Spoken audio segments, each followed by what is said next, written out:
கண்ணுக்கு இமையாயிருக்கும் கண்மணி வாழனும் புரியாதா?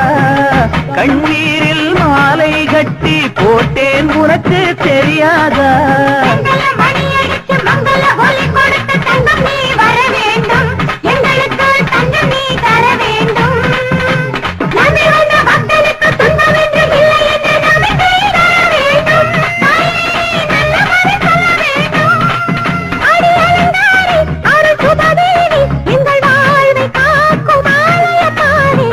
ஆத்தாவும் கோவிலிலே அலங்கார வாசலிலே ஏத்த வந்தோம் விளக்கு, எங்க குறைய நீ விளக்கு.